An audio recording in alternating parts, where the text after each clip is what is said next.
بسم الله الرحمن الرحيم الحمد لله رب العالمين له النعمة وله الفضل وله الثناء الحسن وصلوات الله البر الرحيم والملائكة المقربين على سيدنا محمد أشرف المرسلين وحبيب رب العالمين وعلى جميع النبيين اللهم علمنا ما جهلنا وذكرنا ما نسينا وانفعنا بما علمتنا وزدنا علما وإنا نعوذ بك من حال أهل النار رب اشرح لي صدري ويسر لي أمري واحلل عقدة من لساني يفقه قولي آمين أما بعد الله تبارك وتعالى dit dans le Coran honoré وتعاونوا على البر والتقوى وَلَا تَعَاوَنُوا عَلَى الْإِثْمِ وَالْعُدْوَانِ,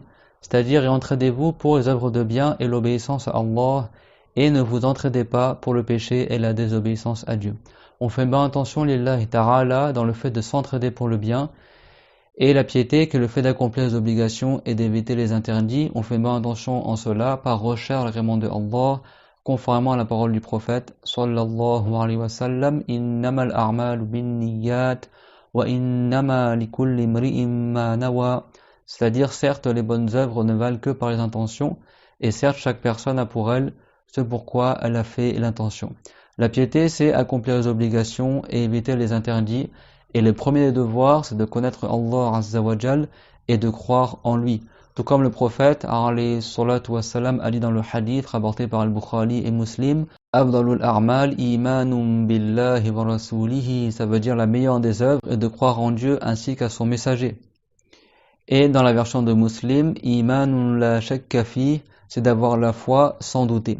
Allah tabaraka wa ta'ala a décrit les croyants dans le Coran en disant innamal mu'minuna alladhina amanu billahi wa rasulihi thumma lam yartabu. Certes, les croyants ne sont uniquement que ceux qui ont cru en Dieu, en son messager et qui n'ont pas douté. Innama en arabe, c'est ce qu'on appelle adatu hasar, c'est-à-dire c'est un mot qui est formé de deux mots. Inna pour confirmer et ma pour renier, pour réfuter. C'est-à-dire que Dieu il confirme le fait que les gens cités dans la ayah sont des croyants et il nie le fait que la personne soit croyante si elle n'est pas concernée par ce qui est décrit dans la ayah. C'est-à-dire que cette ayah, elle confirme le statut de croyant pour ceux qui sont décrits dans la ayah et elle réfute le statut de croyant pour ceux qui ne correspondent pas à la description donnée dans cette ayah. C'est quoi la description du croyant qui est donnée dans cette ayah? Du mu'min, c'est celui qui a cru en Dieu, en son messager, et qui n'a pas eu de doute concernant Allah, ni concernant le prophète de Allah, Muhammad sallallahu alayhi wa sallam.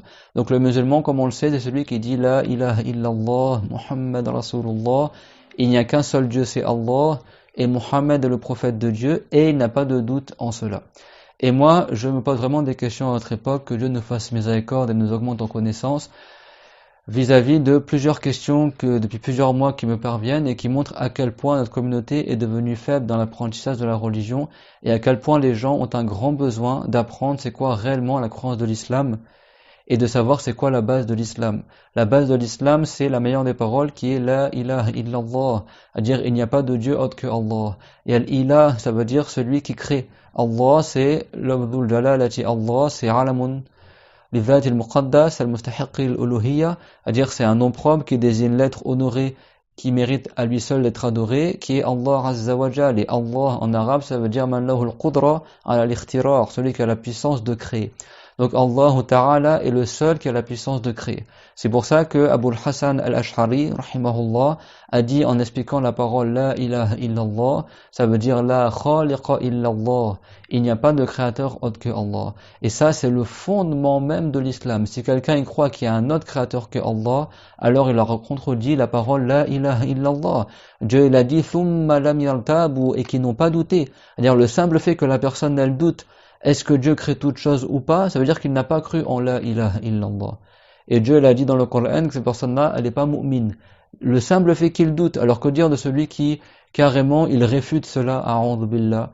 Innamal mu'minuna alladhina amanu billah. Certes, les croyants ne sont uniquement que ceux qui ont cru en Dieu, c'est-à-dire qu'ils croient qu'il n'y a que Allah Azza wa Jal qui est Dieu, le créateur de toutes choses, la ilaha illahu, wa rasulihi, et en son messager Mohammed, celui qui croit en ce qui est parvenu du prophète Mohammed et que Mohammed est un prophète envoyé avec l'islam comme tous les prophètes, thumma lam yartabu, et qui n'ont pas fait ce qu'on appelle al-irtiyab, lam yartabu, al-irtiyab en arabe ça veut dire shak, c'est-à-dire le doute, et le doute est dans le cœur. C'est pour ça que la première condition pour que la personne, ses actes soient valables, c'est qu'il connaisse son créateur. Allah tabaraka wa ta'ala dit dans le Coran honoré, وَمَنْ يَعْمَلْ مِنَ الصَّالِحَاتِ مِنْ ذَكَرٍ أَوْ أُنْثَى وَهُوَ مُؤْمِنٌ فَأُولَئِكَ يَدْخُلُونَ الْجَنَّةَ وَلَا يُظْلَمُونَ نَقِيرًا.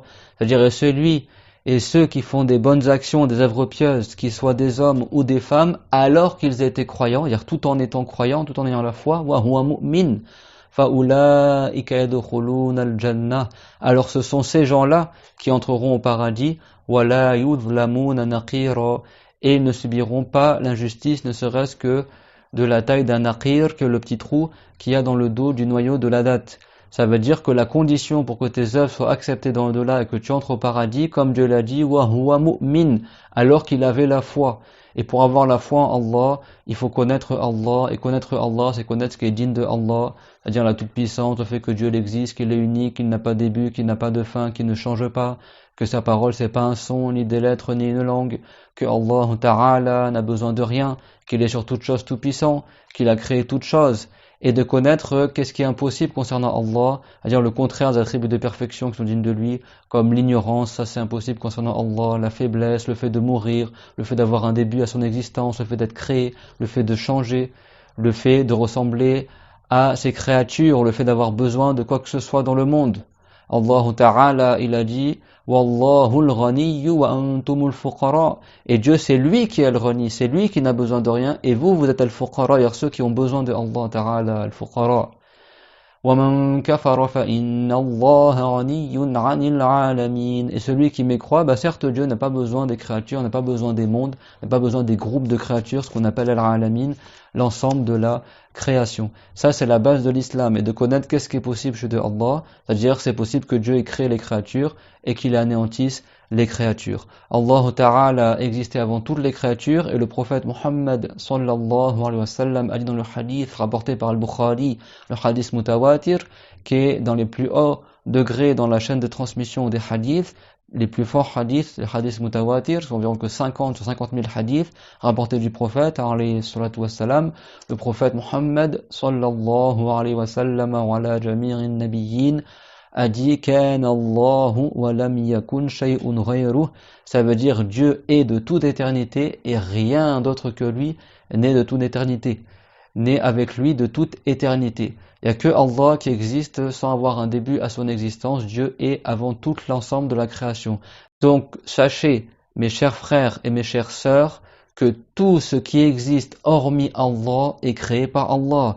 Tout ce qui existe hormis Dieu, c'est Dieu qui l'a créé. Que ça soit nos corps, que ça soit nos actes, que ça soit le temps, que ça soit l'espace, que ça soit le soleil, la lune, les étoiles, les cieux, la terre, nos pensées, nos intentions. Le prophète Muhammad alayhi salatu wa salam a dit Inna Allah sani'u kulli sani'in wa san'atihi. C'est-à-dire certes Dieu est le créateur de toute personne qui fait quelque chose et des actes qu'il fait également. Allah Ta'ala a dit dans le Coran en rapportant la parole de Ibrahim à son peuple Wallahu khalaqakum wa ma ta'malun.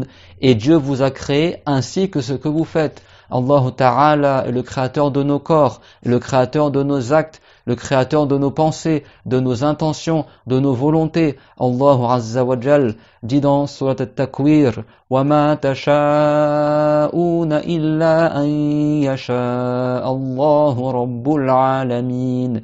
Et vous ne voulez que si Dieu, le Seigneur des mondes, le veut. Ça veut dire que même nos volontés sont par la volonté de Allah Azza wa Jal. Donc Dieu est le seul qui crée. C'est pour ça que Dieu l'a dit أَفَمَنْ يَخْلُقْ كَمَنْ لَا يَخْلُقْ. Ça veut dire est-ce que celui qui crée il est comme celui qui ne crée pas. C'est-à-dire que Dieu n'est pas comme ses créatures. Nous, on est faibles, on n'est pas capable de créer quoi que ce soit au même sens que Dieu est créé. Dieu est créé dans le sens qui fait surgir du néant à l'existence. Ibraz al-ma'doum min al-hadam ila al-wujud. Le fait de faire exister ce qui n'existait pas, depuis le néant qui est la non-existence, à l'existence qui est le fait d'entrer en existence. Et ça, il n'y a que Dieu qui a cette capacité-là, cette puissance de créer. C'est pour ça qu'on l'appelle al-khaliq. Ça veut dire le créateur, et ça, c'est les noms spécifiques qu'on n'a pas le droit de nommer autre que Allah Azza wa Jal par ce nom-là, Al-Khaliq. Huwa Allahu al-Khaliq al-Bari al-Musawwir, lahu al-asma'u al-husna, yusabbihu lahu ma fi as-samawati wal-ard, wa huwa al-Aziz al-Hakim. Il est Allah, Al-Khaliq, le créateur, Al-Bari, celui qui crée, Al-Musawwir, celui qui crée les formes et les images. Quand Dieu cite ça, c'est pour faire sa propre éloge. Et quand Dieu fait sa propre éloge, ça veut dire qu'il fait son éloge pour quelque chose que lui il a, et que personne d'autre que lui a, et que personne d'autre que Allah Azza wa Jal n'a. S'il y avait un autre créateur que Allah, Dieu n'aurait pas fait son éloge comme quoi il est Al-Khaliq, comme quoi il est Al-Bari, le créateur, comme quoi il est Al-Musawwir, celui qui crée les images et les formes et les apparences. Yusabbihu lahu ma fis samawati wal ard. Les croyants des cieux et de la terre font l'éloge de Allah. Wa huwa al-Aziz al-Hakim. Il est le tout-puissant Al-Aziz et Al-Hakim, celui qui crée toutes choses selon une sagesse. Donc le sujet du cours d'aujourd'hui est extrêmement important. C'est la base de l'islam. Et il n'y a que Allah Ta'ala qui crée les choses. Cette lumière colorée que vous voyez, c'est Dieu qui l'a créée. Dieu il a dit Alhamdulillahi alladhi khalaqa as-samawati wal ard. La louange est à Allah, celui qui a créé les cieux et la terre. Les cieux et la terre sont des corps palpables, des corps qui sont durs, qu'on peut, si on pouvait, toucher par la main. Et Dieu a fait les obscurités et la lumière. Même l'ombre, c'est Dieu qui le crée. Même la lumière, c'est Dieu qui le crée. Donc Dieu crée toutes choses. Même la couleur que vous voyez, c'est Dieu qui l'a créée. Dieu crée absolument tout. C'est pour ça qu'on dit Alhamdulillahi Rabbil Alamin. La louange est à Allah. C'est Dieu qui mérite la louange absolue. Lui qui est le Seigneur des mondes. Al-Alamin, ça veut dire l'ensemble de la création. Allah Ta'ala a dit dans le Coran Hal min khaliqin ghayrullah. Il y aurait-il un créateur autre que Allah? C'est-à-dire il n'y a pas de créateur autre que Allah. Et également il a dit Qulillahu khaliqu kulli shay. Ça veut dire dit Dieu est le créateur de toutes choses. Et ça c'est pareil, c'est une éloge, c'est-à-dire qu'il n'y a que Dieu qui crée toutes choses. Et également Allah Ta'ala dit dans le Coran Wa khalaqa kulla shay. Et Dieu a créé toutes choses. Chose en arabe, shay'un en arabe, ça veut dire tout ce qui existe. Athabitul wujud. Nos pensées existent, donc on l'appelle shay en arabe. La couleur existe, on appelle ça shay en arabe. Le livre existe, on appelle ça shay en arabe. Nous existons, on appelle ça shay en arabe. Même Dieu existe, on peut dire que Dieu il est un shay en arabe, pas comme les autres shay. Il est shay'un la kal ashya. Ay mawjudun la kal mawjudat. Allah Ta'ala dit dans le Coran honoré Qul ayyu shay'in akbaru shahadatin qulillah. Dis quel shay voit le plus de choses, c'est le plus de choses, dit c'est Allah. C'est-à-dire que Dieu, on peut l'appeler shay, pas dans le sens que ce serait un nom de Allah, mais dans le sens que pour nommer Allah, pour le désigner, on peut dire que Dieu il est shay, ça veut dire que Dieu il est un être qui existe. Sauf que l'existence de Allah, Dieu est pas comme ses créatures sont. Dieu n'a pas de début, il n'a pas de fin, il ne change pas contrairement à nous, les créatures que Allah Ta'ala a créées. Wa khalaqa kulla shay. Dieu a dit dans le Coran, il a créé toutes choses, c'est-à-dire tout ce qui existe. En arabe, le mot shay, ça veut dire tout ce qui existe. Alors bien sûr, Dieu ne s'est pas créé lui-même parce que Dieu n'est pas une créature, donc il n'a pas de début à son existence, donc il n'est pas le fruit d'une création, comme Dieu l'a dit, lam yalid wa lam yulad. Il n'a pas enfanté et il n'est pas l'enfant de quelqu'un d'autre. Dieu n'est pas créé, Dieu n'est pas venu au monde parce que Dieu il existe de toute éternité, comme il a dit Subhanahu wal awwal, à dire Dieu n'a pas de début, il existait avant toute chose. Kan Allah wa lam yakun shay'un ghayruhu, comme on l'a dit dans le hadith tout à l'heure rapporté par Al-Bukhari, Dieu est de toute éternité et rien d'autre que lui n'est de toute éternité. Donc moi, ça m'étonne quand je reçois des questions. Oui, est-ce qu'on peut dire que Dieu, il crée nos intentions? Est-ce qu'on peut dire que Dieu, il a créé la couleur du salon? Je comprends pas pourquoi on dit Dieu, il a créé mon téléphone, ou Dieu, il a créé ça. Mais si quelqu'un, il doute qu'une chose, n'importe quelle créature, que ce soit une pensée, un acte, un corps, une couleur, une forme, si quelqu'un, il doute, est-ce que c'est Dieu qui l'a créé ou pas? Ben lui, il n'est pas musulman. Dieu l'a dit, thumma lam yartabu, et qui n'ont pas douté. Si quelqu'un y doute, est-ce que Dieu y crée ou pas, c'est comme s'il doutait, est-ce que Dieu est le créateur ou pas, est-ce que Dieu est Dieu, est-ce que Allah est Dieu. Et si quelqu'un y croit qu'il y a un autre créateur que Allah, eh ben c'est le ayn du shirk, c'est le shirk même. C'est ça qu'on appelle l'association adorée autre que Allah. C'est le contraire même de la parole la ilaha illallah, qui veut dire il n'y a pas de créateur autre que Allah. Une seule question, pourquoi on adore Allah et on n'adore pas autre que Allah? Parce que Allah c'est le créateur. C'est lui qui nous a créés, donc on l'adore. Pourquoi on n'adore pas autre que Allah? Parce qu'il n'y a personne d'autre que Allah que le créateur. Donc si quelqu'un adore autre que Allah, il aura adoré quelqu'un qui n'est pas le créateur, donc il aura adoré injustement quelqu'un. Et donc il sera dans l'égarement. Subhanallah, ça fait peur aujourd'hui, le nombre de questions que les gens les envoient. Faut comprendre que le mot créer aussi, en français et en arabe, il a plusieurs sens. Quand on dit que Dieu est créé, c'est pas dans le sens que nous, on dit j'ai créé un nouveau vêtement, j'ai créé une nouvelle déco, ou etc., j'ai créé un dossier sur ordinateur. Non. L'être humain, quand il crée, ça veut dire qu'il prend une matière première, il la transforme en autre chose.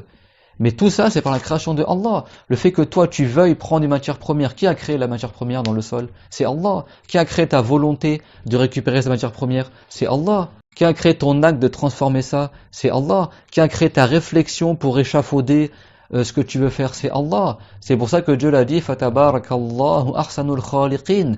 Ça veut dire, de toute éternité, Allah n'a aucun défaut, lui qui est le meilleur des khaliqin. Ici, khaliqin, ça veut pas dire les créateurs, faut apprendre la religion. Ça veut dire al-muqaddirin. En arabe, qaddara, ça veut dire soit prédestiné, ou soit avoir le plan de faire quelque chose. Nous, pour les créatures, on peut dire qaddara, dans le sens, j'ai l'intention de faire quelque chose, j'échafaude, je projette de faire quelque chose. Mais il n'y a que Dieu qui prédestine. La prédestination, on dit aussi qaddara pour Allah Ta'ala. Sauf que ce que Dieu a voulu aura forcément lieu. Ma sha'Allahu kana wa ma lam yasha' lam yakun. C'est-à-dire ce que Dieu veut est et ce qu'il ne veut pas n'est pas. Ça c'est le prophète alayhi salam qui est dans le hadith. Et dans le Coran, Dieu l'a dit fa'alun lima yurid. Dieu fait absolument ce qu'il veut. Dieu fait absolument ce qu'il veut, subhanahu wa ta'ala. Personne ne peut empêcher ce que Dieu a voulu. Ça, c'est la base de l'islam. Si quelqu'un y croit que quelqu'un peut empêcher ce que Dieu a voulu, ben lui, il n'est pas musulman. C'est-à-dire qu'il prétend que quelqu'un est plus fort que Dieu, a'udhu billah, alors que Allah ta'ala dit wa huwa ala kulli shay'in qadir, et il est sur toute chose, tout puissant. Ici, bien sûr, le mot shay, ici, ça désigne pas Allah lui-même, mais ça désigne tout ce qui est autre que Allah. Parce que Dieu, sa puissance ne concerne pas lui-même, ne concerne que ce qui est créé, parce que la puissance de Allah, sa fonction, c'est de faire exister ce qui n'existait pas, ou d'anéantir ce qui existait. Et donc la puissance de Allah ne concerne que ce qui est possible que ça existe, ou possible que ça n'existe plus, c'est-à-dire ça ne concerne que l'ensemble de la création. Tout ce qui est hormis Allah Azza wa Jal est créé par Dieu. Que ce soit les nuages, les étoiles, les êtres humains, les arbres, ta volonté, ta pensée, ton intention, ta projection, tous tes actes, tout ce que tu fais, c'est Dieu qui le crée. Subhanallah, moi je suis extrêmement choqué qu'il y a des gens, ils croient d'eux-mêmes qu'ils sont musulmans et ils ne savent pas cela. Si quelqu'un n'a pas ça comme croyance, il n'est pas musulman. Il n'a pas connu Allah. Il a contredit la parole, la ilaha illallah. Ça veut dire quoi, il n'est pas musulman? C'est-à-dire, même s'il prie, même s'il jeûne, dans l'au-delà, s'il meurt dans cet état-là, il ira en enfer pour l'éternité. Allah Ta'ala, il a dit, وَمَنْ يَعْمَلْ مِنَ الصَّالِحَاتِ مِنْ ذَكَرٍ أَوْ أُنْثَى وَهُوَ مُؤْمِنٌ. Si quelqu'un fait des bonnes actions, qu'il soit un homme et une femme, tout en étant croyant. Celui qui ne croit pas que Dieu crée toutes choses, ben lui, il n'est pas croyant. Il ne croit pas en Dieu, il est mouchrik. Et donc, il n'est pas musulman. Il y a des gens, ils croient d'eux-mêmes qu'ils sont musulmans et ils ne savent pas que Dieu crée tout. Quand on dit que l'être humain est créé, ça ne veut pas dire qu'il crée comme Dieu est créé. C'est-à-dire que l'être humain, il transforme des choses. Et ça, dans le Coran, Dieu a employé le mot khalaqa de autre que créer. Fatabarakallahu ahsanul khaliqin. Là, qu'on vient de citer, ça veut dire que Dieu est le meilleur de ceux qui ont la volonté de faire quelque chose. Ça veut dire quoi? Nous, quand on veut faire quelque chose, c'est possible qu'au final, on ne le fasse pas, cette chose-là. Si Dieu n'a pas voulu qu'on le fasse, on ne le fera pas, même si nous, on a l'intention de le faire, projeté de le faire, etc. Alors que si Dieu a voulu qu'une chose ait lieu, elle aura forcément lieu. La prédestination de Allah ne se trompe pas, et elle ne peut pas être contrecarrée. C'est ça que ça veut dire. Nous, on projette de faire des choses, et des fois ça se réalise, des fois ça se réalise pas. Mais si Dieu a prédestiné de toute éternité quelque chose, si Dieu a, comme on pourrait dire, soi-disant, depuis toujours voulu quelque chose, cette chose aura forcément lieu, et ça ne se trompera jamais. C'est pour ça que nous, on a un taqdir créé par Allah, mais Dieu, il a un taqdir, la prédestination qui est son attribut, qui n'est pas créé, et le taqdir de Allah ne se trompe jamais, et aura toujours réalisation de ce que Dieu a prédestiné. Alors que nous, quand on fait le taqdir, quand on projette de faire quelque chose, des fois ça n'a pas lieu, parce que c'est pas nous qui le maîtrisons, c'est Dieu qui le crée. Donc Dieu, il a dit, Fatabarakallahu ahsanul khaliqin. Dieu, il n'a aucun défaut de toute éternité, et celui qui est le meilleur des khaliqin, c'est-à-dire le meilleur des muqaddirin, celui dont sa volonté sera toujours réalisée, contrairement aux créatures, dont des fois leur volonté se réalise, et des fois leur volonté ne se réalise pas. Pourquoi? Parce que nos volontés sont créées par le Seigneur des mondes. وَمَا تَشَاءُونَ إِلَّا أَن يَشَاءَ اللَّهُ رَبُّ الْعَالَمِينَ. Et vous ne le voulez que si Allah le veut. Donc, des fois créer, ça veut dire avoir l'intention de faire quelque chose, échafauder quelque chose, etc. Des fois créer, ça veut dire modeler. Allah Ta'ala, il a dit concernant le prophète Isa alayhi salam, وَإِذْ تَخْلُقُ مِنَ الطِّينِ كَهَيْئَةِ الطَّيْرِ. Ça veut pas dire que Isa, le prophète, il crée quelque chose. Ça veut dire, et lorsque tu as modelé à partir de la terre glaise la forme d'un volatile qui était une chauve-souris. Après, ça c'est un miracle de Isa alayhi salam. Quand Isa est soufflé dessus, ces statues de terre qui étaient permis de faire avant notre communauté à nous, c'était permis de faire des modelages, maintenant c'est interdit dans notre communauté, mais dans le passé c'était permis de faire des modelages d'animaux, etc. en terre ou autre. Quand Isa est soufflé dessus, par la puissance de Allah, ça se transformait en une chauve-souris qui s'envolait et qui volait dans les airs, et après quand elle disparaissait de la vision des Banu Israël, et ben la chauve-souris elle tombait morte. Dieu, pour décrire ce miracle, il a dit وَإِذْ تَخْلُقُ مِنَ الطِّينِ كَهَيْئَةِ الطَّيْرِ. C'est-à-dire, et lorsque tu as créé, c'est-à-dire fabriquer à partir de la terre la forme d'un volatile. Ici, ça veut dire modéliser, modeler à partir de la terre. C'est pas créer dans le sens que Dieu y crée. D'accord? C'est transformer la terre en quelque chose. Et en arabe, c'est ça les différents sens du mot créer. Ça veut dire avoir le projet de faire quelque chose, transformer quelque chose. Également, quand quelqu'un y ment, Dieu a dit وَتَخْلُقُونَ إِفْكًا, à dire vous créez des mensonges en disant vous mentez. D'accord? Ikhtilaq, ça également créé dans le sens de mentir. Mais quand on parle de Allah que Dieu y crée, c'est pas dans le même sens que nous quand on dit je crée une entreprise, je crée un dossier. Bien sûr là la créature elle crée, mais dans le sens qu'elle fabrique. Mais la création dans le sens que Dieu y fait exister ce qui n'existait pas, ça c'est un sens qui n'est propre qu'à Allah Azza wa Jal. Donc quand on dit il n'y a que Allah qui crée, c'est dans ce sens-là qu'on parle. Pas dans le sens quand toi tu crées un dossier ou quand tu crées un vêtement. Et ça c'est une chose, c'est que la prédestination, c'est pas la table préservée, c'est pas ce qui est marqué dans la table préservée, parce que la prédestination de Allah, son attribut n'a pas de début, n'a pas de fin, donc ça peut pas être contenu dans une créature ou dans une grande plaque. Mais Dieu a fait inscrire dans une grande plaque qui est au-dessus du 7e ciel, qu'on appelle la Lawh al-Mahfouz, la table préservée, qui est une grande plaque immense qui fait des centaines, qui fait 500 ans de distance, qui est une plaque énorme, sur laquelle Dieu a fait inscrire tout ce qui va se passer dans le bas monde, pas tout ce qui va se passer dans l'absolu, parce que l'au-delà est éternel. Et cette plaque-là, elle a une limite, une taille particulière. Mais tout ce qui se passe dans le bas monde est marqué dans la table préservée. Mais sachez mes frères et sœurs, et ça c'est très important et c'est très subtil, peu de gens le savent, et ceux qui n'ont pas bien appris la religion et qui s'adonnent à écouter des hadiths sans avoir leur explication, ils risquent fort de s'égarer. Il y a des choses inscrites dans la table préservée sous ce qu'on appelle al-qada al-mu'allaq, c'est-à-dire la prédestination qui est conditionnée. Ici la prédestination, c'est pas l'attribut de Allah. Ce qui est visé ici, c'est ce que Dieu a fait savoir aux anges de certaines choses qui vont se passer dans le bas monde. Les anges, il y a des anges qui montent jusqu'à table préservée et qui recopient certains extraits, certains passages, pas tout, de la table préservée. Dieu fait savoir aux anges, chaque année, qu'est-ce qui va se passer comme mort, comme gens qui vont vivre, des gens qui vont être riches, certains détails de la vie du bas monde. Certains détails de la vie du bas monde. Pas tout dans l'absolu, mais certaines choses qui vont se passer dans l'année. Et les anges y notent. Et donc des fois c'est noté clairement qu'est-ce qui va se passer, et des fois c'est noté de manière conditionnée. Ça veut dire quoi? Ça veut dire qu'il y a deux possibilités qui sont marquées. Bien sûr, Dieu il a prédestiné laquelle des deux va se passer. Avant même que les anges y notent, Dieu il sait déjà bien sûr qu'est-ce qui va se passer, parce que Dieu sait tout. Avant même que le monde existe, Dieu sait qu'est-ce qui va se passer. Dieu a tout prédestiné de toute éternité sans début. Subhanahu wa ta'ala. Mais Dieu, des fois, il a fait que ce qui va se passer réellement, c'est pas marqué directement Clairement, c'est marqué sous la forme de deux possibilités. Un exemple tout simple. Par exemple, c'est marqué dans la table préservée. C'est un exemple que j'invente. Si un tel fait l'aumône à tel pauvre, alors il vivra jusqu'à 100 ans. S'il fait pas cette aumône-là, alors il vivra jusqu'à 60 ans. Les anges, ils notent ça dans leur feuillet de lumière. Mais les anges, ils savent pas lequel des deux choses la personne va faire. C'est ce qu'on appelle al-qadar al-mu'allaq, c'est-à-dire la prédestination conditionnée. Ça veut pas dire que Dieu, son attribut est conditionné. Ça veut dire que Dieu n'a pas fait savoir aux anges exactement ce qui va se passer. Il leur a fait savoir que si ça c'est comme ça, alors il y aura tel résultat. Et s'il fait comme ça, alors il y aura tel résultat. Parce que Dieu sait tout par sa science. Il sait qu'est-ce qui se passait dans le passé, qu'est-ce qui se passe actuellement, qu'est-ce qui se passera dans le futur, et également qu'est-ce qui se serait passé s'il en avait été autrement. Donc Dieu, il sait par exemple, si ce soir j'avais pas fait ce cours-là, qu'est-ce que j'aurais fait? Moi je sais pas, Dieu il le sait. Comme Dieu dit dans le Coran, وَلَا رُدُّوا لَعَادُوا لِمَا نُهُوا عَنْهُ. Ça veut dire que si ils renvoyaient dans l'au-delà, après leur mort, les mécréants dans le bas monde, ils retourneraient dans leur mécréance. Jamais les mécréants, ils retourneront dans le bas monde. Mais Dieu, il a dit que si ça se passait, alors les mécréants, ils retourneraient dans leur mécréance.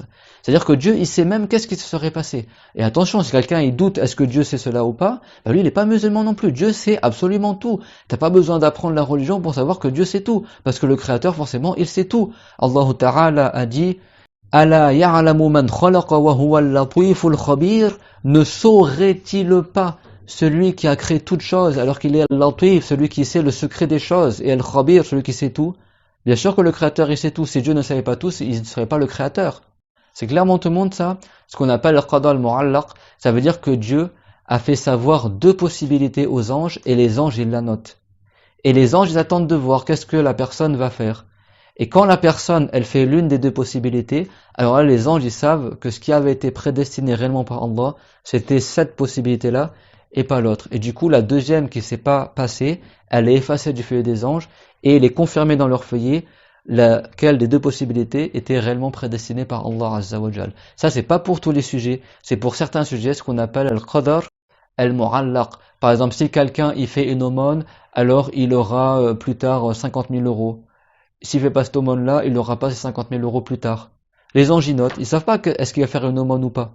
Si la personne fait l'aumône, alors par cette aumône-là, elle aura repoussé l'autre soi-disant de prédestination qui a été conditionnée. Ça veut dire que c'était pas ça qui était prédestiné.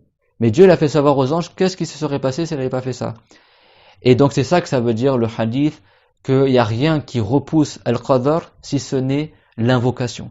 Ça veut dire quoi? Ça veut dire que si tu invoques Allah Azza wa Jal, alors Dieu il change sa volonté. Non, ça veut dire que Dieu des fois, il fait savoir aux anges que si la personne invoque Allah, alors elle deviendra riche, et si elle ne l'invoque pas, alors elle restera pauvre. Les anges ils notent cela. Donc si effectivement la personne elle invoque Allah, alors c'est cette possibilité-là qui avait été prédestinée.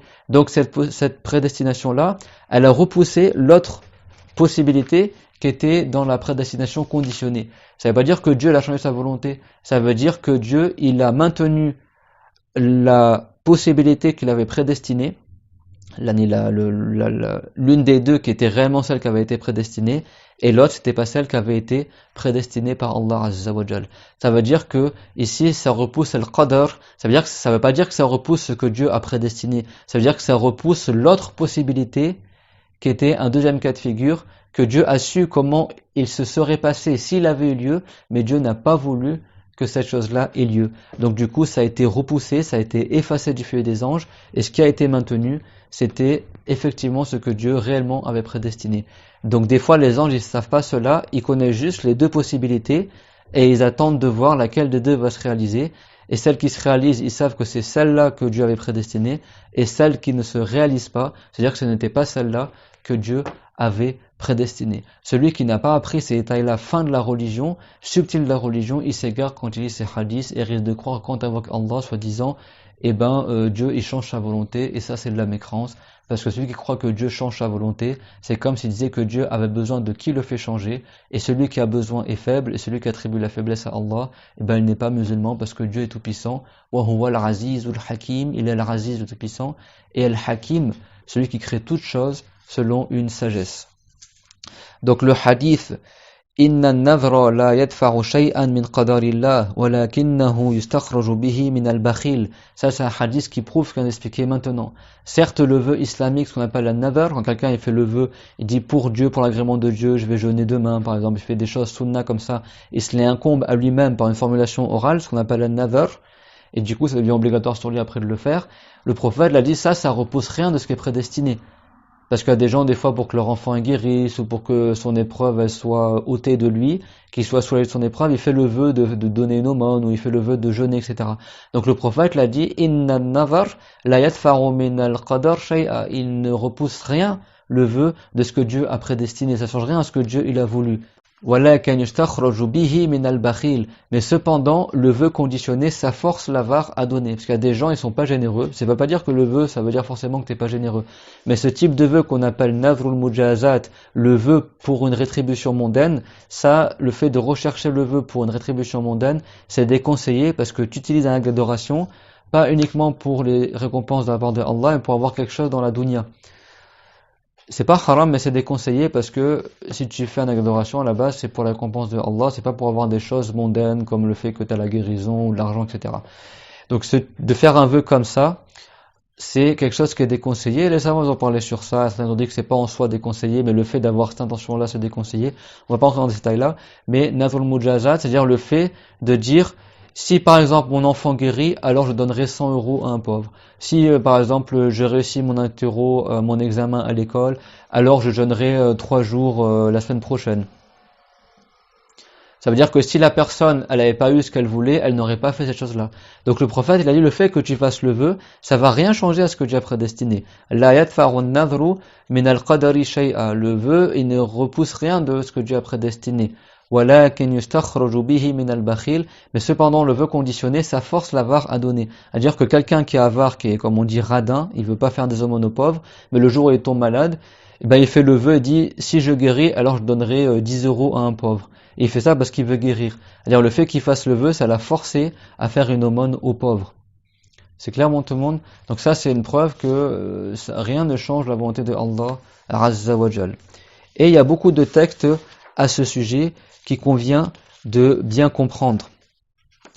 Le hadith qui est rapporté par At-Tirmidhi, que le prophète alayhi salam, il a dit la yaruddul qada'a shay'un illa ad-du'a, qu'il n'y a rien qui repousse le qada si ce n'est ad-du'a, c'est-à-dire l'invocation. Al-qada en arabe, ça veut dire le fait que Dieu ait créé, comme certains savants ils l'ont dit. On peut le comprendre aussi dans le sens de la prédestination, puisque la prédestination, c'est le fait que Dieu ait créé conformément à sa science. Ce hadith-là, ça ne veut pas dire que le fait d'invoquer Allah, ça repousse ce que Dieu a prédestiné. Non, ça veut dire que le fait d'invoquer Allah, ça repousse une autre possibilité qui aurait pu se passer si Dieu l'avait voulu, mais Dieu, il a voulu que ta dora soit exaucée, par exemple, donc tu as eu ce que tu as voulu. Ça veut dire que l'autre possibilité a été écartée par ta dora. Donc comme on dit, c'est comme si quelqu'un, par exemple, il est malade et il prend un médicament. Le fait qu'il guérisse grâce au médicament, ça veut pas dire que le médicament, il a changé la volonté de Allah. C'est-à-dire que le médicament, c'est prédestiné et ta maladie est prédestinée. Tu as repoussé ce qui a été prédestiné en utilisant une chose qui elle-même est prédestinée. Ben c'est pareil. Si quelqu'un il est pauvre et il invoque Allah Ta'ala pour qu'il le rende riche et Dieu l'a rendu riche, c'est-à-dire que la personne, elle a utilisé quelque chose qui est prédestiné pour acquérir quelque chose aussi qui est prédestiné. Les deux sont prédestinés. Sa pauvreté est prédestinée, le fait qu'il invoque Allah c'est prédestiné, et le fait que Dieu le rende riche c'est prédestiné. Et si la personne invoque Allah pour qu'elle le rende riche et n'est pas devenue riche, ça veut dire que Dieu n'a pas prédestiné que cette personne-là soit riche. Donc l'invocation ne change rien du tout à ce que Dieu a voulu. Et le prophète, des fois, il invoquait Dieu et Dieu ne l'accordait pas ce que le prophète a demandé. Personne ne peut changer ce que Dieu a prédestiné. Et si tu as obtenu ce que tu as demandé, ça ne veut pas dire que Dieu il a changé la volonté pour toi, qu'il aurait changé ce qu'il a voulu ou prédestiné pour toi. Non, ça veut dire que ce que tu as demandé, ça a coïncidé avec ce que Dieu a voulu de toute éternité pour toi. Et Dieu sait de toute éternité qu'est-ce que tu vas demander et qu'est-ce que tu auras ou qu'est-ce que tu n'auras pas. Dieu sait toutes choses sans début et de toute éternité. Azza wa Jal. Comme Allah Ta'ala dit dans le Coran honoré, وَأَنَّ اللَّهَ قَدْ أَحَاطَ بِكُلِّ شَيْءٍ عِلْمًا. Et Dieu englobe toutes choses par sa science, que ce soit le passé, le futur, le présent, le conditionnel, même Dieu lui-même se sait par sa science. Et Allah Ta'ala, il a dit وَهُوَ بِكُلِّ شَيْءٍ عَلِيمٌ. et Dieu est de toutes choses tout savant. Et ici, Shay s'englobe Allah Ta'ala parce que la science de Allah concerne également Dieu et ses attributs. Dieu sait son propre être, ses attributs, l'ensemble de la création, le passé, le futur, et même qu'est-ce qui se serait passé s'il avait été autrement, s'il en avait été autrement. Comme il a dit le grand savant du salaf Abu Hanifa, Allahu Ta'ala ya'lamu ma kana wa ma yakun wa ma sawfa yakun wa ma law kana kayfa kana yakun. Dieu, il sait qu'est-ce qui se passe dans le passé, qu'est-ce qui se passe actuellement, qu'est-ce qui se passera et qu'est-ce qui se serait passé si ça avait eu lieu, si ça n'avait été autrement. Comment ça aurait eu lieu? Dieu, il le sait. Subhanahu wa ta'ala. Dieu sait absolument toutes choses. Donc le prophète, alayhi salatu wassalam, il a dit Afdalu dhikri la ilaha illallah wa afdalu du'a'i alhamdulillahi wa la yaruddu al-qadara shay'un illa ad-du'a. Ça veut dire le meilleur du dhikr, c'est la ilaha illallah. Comme on dit la ilaha illallah, la meilleure des paroles, c'est-à-dire il n'y a pas de créateur autre que Allah. Wa afdalu du'a'i alhamdulillah. Et la meilleure des invocations, c'est de dire alhamdulillah. Et après, il a dit wala yaruddu al-qadara shay'un illa ad-du'a. Et rien ne repousse al-qadar si ce n'est l'invocation. Ici, ça ne veut pas dire que ça repousse ce que Dieu a prédestiné. Ça veut dire que ça repousse une des possibilités qui aurait pu avoir lieu si tu n'avais pas invoqué Allah tabaraka wa ta'ala par cette invocation-là. Mais ça veut dire que Dieu, il avait prédestiné que tu invoques et il avait prédestiné que tu aies cette chose-là. Donc par ton invocation, tu as repoussé l'autre possibilité qui aurait pu avoir lieu si tu n'avais pas invoqué Allah Ta'ala. Et cette autre possibilité qui n'a pas eu lieu, eh ben, elle n'était pas prédestinée par Allah Azza wa Jal. Mais comme Dieu, il sait de toute éternité qu'est-ce qui aurait eu lieu si tu n'avais pas invoqué, et comme Dieu a fait savoir aux anges, dans certains cas de figure, qu'est-ce qui ne se serait pas passé si tu n'avais pas invoqué, eh ben, on appelle ça al-qadar al-mu'allaq, ça veut dire la prédestination au sens de ce que Dieu, il a créé, la prédestination qui est conditionnée. Et donc, quand tu as invoqué Allah, tu as rejeté cette prédestination-là conditionnée, cette possibilité-là que Dieu n'avait pas prédestinée pour toi. Donc les anges après, dans leur feuillet, cette possibilité-là, elle est effacée, et celle qui demeure, c'est l'autre possibilité que les anges avaient également notée. Et dans la table préservée, c'était marqué les deux possibilités, et c'est marqué aussi au final qu'est-ce qui aura lieu. Mais les anges, eux, ils ont pu noter que uniquement les deux possibilités, sans savoir laquelle des deux aura lieu. Donc du coup, par la prédestination, la personne a rejeté une autre chose qui aurait pu être prédestinée. Ça veut dire que par une chose créée, tu as repoussé une chose qui aurait pu être créée également. C'est ça que ça veut dire. Vous avez vu, c'est subtil. Ça ne veut pas dire que si quelqu'un invoque Allah au sens propre, soi-disant, il rejette ce que Dieu a prédestiné. Ça veut dire que Dieu serait faible et que Dieu, sa volonté, elle n'aurait pas lieu. Alors pourquoi on dit Ma'asha Allahu kan, ce que Dieu a voulu est, wa ma lam yasha lam yakun, et ce que Dieu ne veut pas n'aura pas lieu. C'est ça la base de l'islam, que Dieu, sa volonté, prime sur toutes les volontés, et que tout ce qui a lieu dans le monde n'a lieu que par la volonté de Allah Azza wa Jal. Et ça, c'est parmi les fondements de l'islam. Le Hafidh Abdurrahman ibn Abi Hatim, il rapporte de Abu Huraira, radiyallahu anhu, que le messager de Allah, sallallahu alayhi wa sallam, a dit Sa'altu Rabbi li ummati arba'an, fa'a'tani thalathan, wa mana'ani wahida. J'ai demandé à mon Seigneur pour ma communauté quatre choses. Quatre choses. Dieu m'en a accordé trois, il m'a exaucé trois de mes invocations, et il m'a refusé une. Ça, c'est une version. Et dans une autre version rapportée par Muslim, le prophète alayhi salatu wassalam a dit Sa'altu Rabbi thalathan fa'a'tani thintayni wa mana'ani wahida. J'ai demandé à mon Seigneur trois choses. Il m'en a accordé que deux, et l'autre, la dernière, il me l'a refusé. C'est-à-dire que même le prophète Muhammad alayhi salam, quand il invoquait Allah, des fois Dieu ne l'exauçait pas. Alors que c'est la meilleure des créatures. T'es qui toi par rapport au prophète? Tu crois que ton invocation elle va changer ce que Dieu a voulu? Alors que même le prophète Muhammad alayhi salam, il n'a pas changé ce que Dieu a voulu, et personne ne peut changer ce que Dieu a voulu parce que Dieu ne change pas, sa volonté ne change pas, sa parole ne change pas, sa parole qui est ni un son, ni d'être, ni une langue ne change pas. Dieu on ne peut pas l'imaginer, Dieu n'est pas créé, Dieu il a dit fala tadribu lillahi al-amthal, n'accordez pas de ressemblant à Dieu. Et la plus grande preuve qu'une chose est créée, comme on l'a dit plusieurs fois dans les cours, c'est qu'elle change. Parce que celui qui change a besoin de Allah qui le fait changer d'un état à un autre. Parce que Dieu est tout puissant et celui qui est faible n'est pas capable de créer. Subhanallah wa bihamdihi subhanallah al-azim. Donc le prophète alayhi salam, il a dit sa'altu rabbi arba'an fa'atani thalathan wa mana'ani wahida. J'ai demandé 4 choses à mon Seigneur, il m'en a accordé 3 et il m'en a refusé une, c'est-à-dire que une des 4 qu'il a demandé, ça ne correspondait pas à ce que Dieu a voulu de toute éternité et à ce que Dieu a prédestiné. Sa'altuhu an la yukfira ummati jumlatan fa'ataniha. J'ai demandé à Allah qu'il ne rende pas mécréant l'ensemble de ma communauté et Dieu me l'a accordé. C'est vrai qu'on n'écoutait pas ceux qui disent que tous les musulmans sont égarés, que soi-disant tout le monde est dans le shirk, tout le monde est dans le kufr, alors que le prophète l'a dit, je demandais à Allah qu'il ne rende pas mécréant toute ma communauté.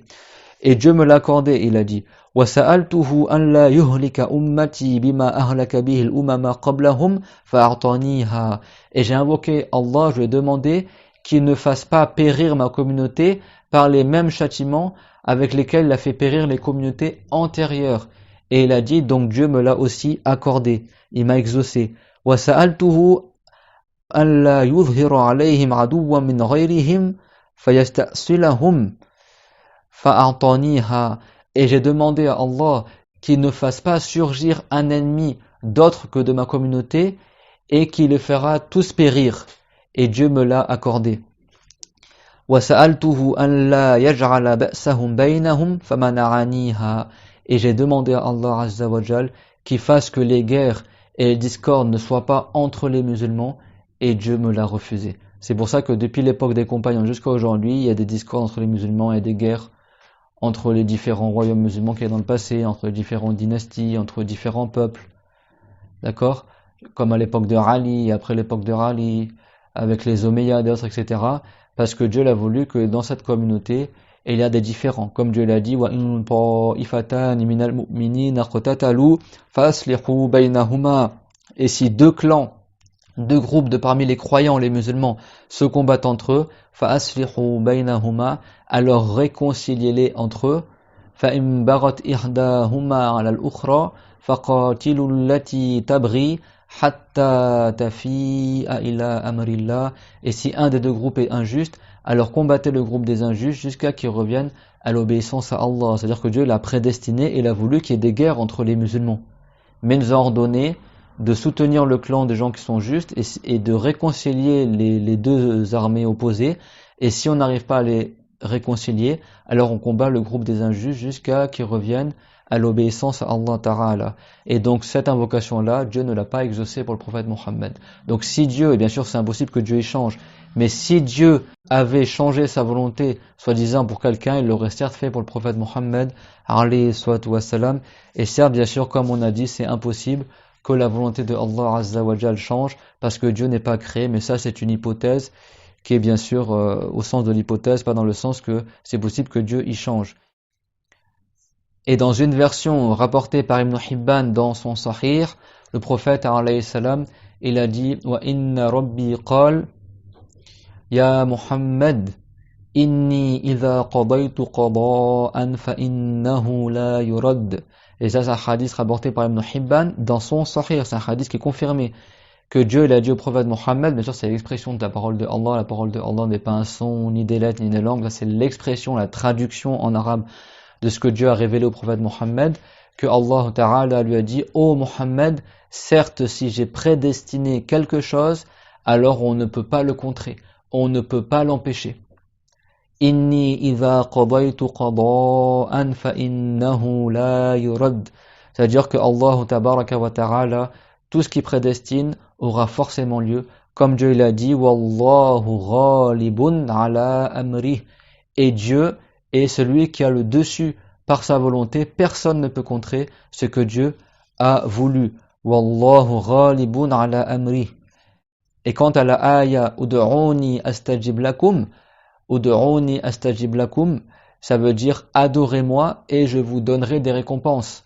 Je vous accorderai des récompenses. Dora en arabe des fois ça veut dire l'adoration, pas forcément l'invocation.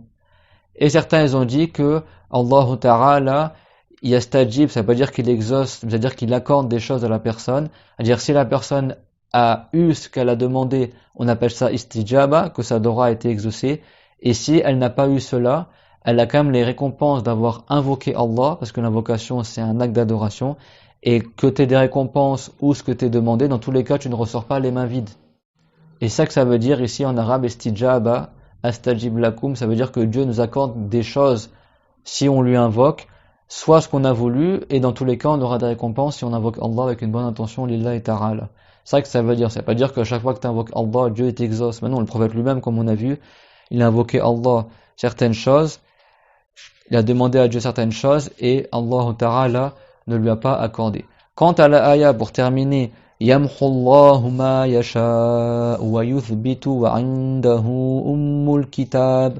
Dans Surat Ar-Ra'd, la ayah 39, ça veut dire que Dieu, il efface ce qu'il veut et il confirme ce qu'il veut, et c'est lui qui a la mère du livre. Et c'est lui qui a Ummul Kitab. Ben, il suffit de voir qu'est-ce qu'il a dit, Tarjuman al-Qur'an, parmi les plus savants des compagnons dans l'explication du Qur'an, et ça s'agit de Abdullah ibn Abbas. Il a dit, Yamhu Allahu ma yasha'u min ahadil kitabayn. Huma kitabani yamhu Allahu ma yasha'u min ahadihima wa yuthbitu wa 'indahu ummul kitab. Il a dit Dieu il efface de l'un des deux livres. Il s'agit de deux livres, ici livres ça veut dire deux écritures. Le kitab en arabe des fois c'est dans le sens de maktoub, deux écritures. C'est-à-dire qu'il y a l'écriture dans la table préservée et l'écriture dans les feuillets des anges comme on a dit. Et ben quand c'est une prédestination qadar al-mu'allaq qui est conditionnée, c'est-à-dire qu'il y a deux possibilités. Et ben dans la table préservée, c'est marqué qu'est-ce qui va se passer au final, mais les anges ils le savent pas. Et les anges dans leur feuillet à eux, c'est uniquement marqué les deux possibilités. Est-ce que c'est ça qui va se passer ou ça? Et quand l'une des deux elle se passe, l'autre elle est effacée de leur feuillet. Donc Dieu, il efface ce qu'il veut de l'un des deux livres. Donc Dieu, il efface ce qu'il veut des feuillets des anges et il confirme ce qu'il veut. Et ce qui est confirmé, c'est ce qui est dans la table préservée, al-Lawh al-Mahfouz.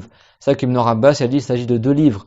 Deux écrits, c'est-à-dire la table préservée au-dessus du septième ciel et ce qui est marqué dans les feuillets des anges. Et l'effacement, il a lieu dans les feuillets des anges et pas dans la table préservée. Parce que dans la table préservée, c'est marqué tout ce qui va se passer jusqu'au jour dernier. Et ça, c'est l'explication de Abdullah ibn Abbas, tout comme il a rapporté Al-Bayhaqi du grand compagnon Abdullah ibn Abbas. Et d'autres savants, ils ont expliqué cette ayah d'une autre manière, comme l'imam al-Shafiri, qu'il a expliqué dans le sens al-Nasir wal-Mansour, à dire qu'est-ce qui est abrogé par la révélation du vivant du prophète alayhi salam. Des fois le prophète il recevait la révélation que telle chose maintenant elle est devenue interdite ou telle chose maintenant c'est comme ça. Par exemple à l'époque du prophète alayhi salam, au début la veuve, celle dont son mari est décédé, elle devait attendre 1 an de veuvage avant de se remarier, de viduité. Et après Dieu il a révélé au prophète Mohammed que ce sera 4 mois et 10 jours. Et donc, on dit que ça a été abrogé, c'est-à-dire que les 1 an ont été remplacés par 4 mois et 10 jours. Mais ça se passe uniquement que durant le vivant du prophète, parce que c'est le prophète Mohammed qui reçoit la révélation. Aujourd'hui, il n'y a plus de changement dans la révélation, parce que la révélation de Tashlir, la révélation des lois, est terminée, bien sûr. La loi, elle est révélée par Allah, et c'est clos depuis l'époque du prophète, alayhi salatu wassalam. Mais durant le vivant du prophète, alayhi salam, il y avait des ayats, des fois, qui étaient remplacés par d'autres ayats du Coran. Il y a des parties du Coran qui ont été remplacées par d'autres parties. À l'époque du prophète, ça a duré 20 ans pour que le Coran soit révélé. Et il y a des parties du Coran qui ont été enlevées du Coran par la révélation et remplacées par d'autres. Et des jugements qui ont été changés, etc., par la révélation sur le prophète. Et à la fin de la vie du prophète, la forme finale du Coran a été conservée et elle est immuable et inchangeable jusqu'à la fin du monde. Parce qu'il n'y a plus la révélation qui descend. Mais à l'époque du prophète, la révélation descendait et des fois Dieu, il abrogeait des jugements dans le Coran, voire des ayats ou des récitations de ayats dans le Coran. Donc le Shafiri, il a dit que c'est ça qui est visé par la ayah. Yamhu Allahu ma yasha wa yuthbitu wa 'indahu ummul kitab. Que Dieu, il efface ce qu'il veut du Coran et il laisse ce qu'il veut dans le Coran comme étant confirmé et tout est marqué dans la table préservée. Wa 'indahu ummul kitab. Ummul Kitab, ici ça veut dire la table préservée, dans la table préservée, tout cela est noté dedans, parce que même le Coran, c'est l'ange Jibril alayhi salam qui a récupéré son écriture de la table préservée et il l'a fait descendre dans le premier ciel, et après oralement l'ange Jibril a récité le Coran au prophète Mohammed alayhi salam, et après les compagnons ils ont recopié le Coran et ça a donné le livre qu'on connaît aujourd'hui, et ça a duré 20 ans pour que cela soit clôturé. Donc cette ayah, ça ne veut pas dire que Dieu il change sa volonté et qu'il efface ce qu'il a voulu et remplace par quelque chose d'autre. Non, pas du tout.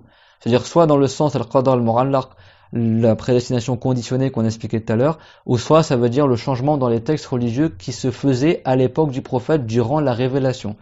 Mais en réalité, il y a 10 interprétations différentes pour cette ayah, qu'on va terminer le cours sur ça, incha'Allah ta'ala. C'est pour ça que mes chers frères et sœurs, je pensais pas faire un cours aussi rapidement sur ce sujet-là, parce qu'un sujet très subtil, qui demande beaucoup d'explications. Là, j'ai pas tout expliqué, il y a énormément de choses à dire. J'ai 500 pages sur le sujet, on pourrait passer des années dessus.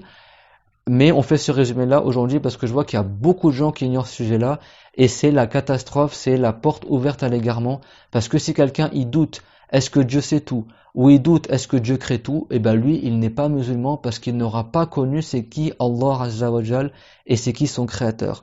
Parmi les 10, certains ils ont dit que cette ayah, elle concerne toute chose. C'est-à-dire que Dieu, il confirme ce qu'il veut parmi la création, et il efface ce qu'il veut parmi la création. Il rend des gens heureux dans l'au-delà, et il rend des gens malheureux dans le bas monde ou dans l'au-delà. Il rend riches des gens, il rend pauvres d'autres gens.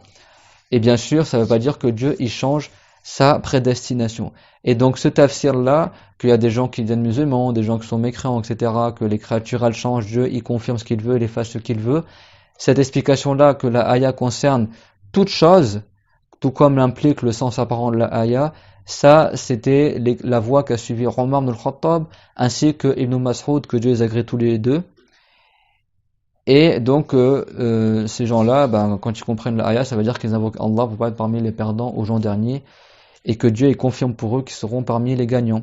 La deuxième explication, certains ils ont dit que Dieu il efface des registres des anges qui nous gardent, ce qu'il veut, et il confirme ce qu'il veut, c'est-à-dire que les anges ils notent nos actes et nos paroles, et donc si quelqu'un il fait des actes haram ou des choses récompensées, c'est confirmé dans le livre, et si quelqu'un il fait des choses qui sont déconseillées ou indifférentes, les anges ils notent et après ils effacent. Les anges, ce qui marque dans le livre, ils marquent tout, mais ce qui reste dans le livre, ce sera tes bonnes actions et tes mauvaises actions parmi les péchés. Mais ce qui est indifférent, ce qui est ni obligatoire, ni interdit, ni recommandé, ni déconseillé, ça, les anges y notent et après ils effacent. Parmi également les choses qui sont déconseillées, qui sont makruh, les anges y notent et après ils effacent. Donc certains ils ont dit que l'ayah veut dire ça, que Dieu il maintient dans les livres des anges ce qu'il veut et il efface ce qu'il veut. Comme Dieu l'a dit, ma yalfidhu min qawlin illa ladayhi raqibun atid, et la personne ne prononce pas une parole sans qu'elle ait à ses côtés l'ange raqib et l'ange atid.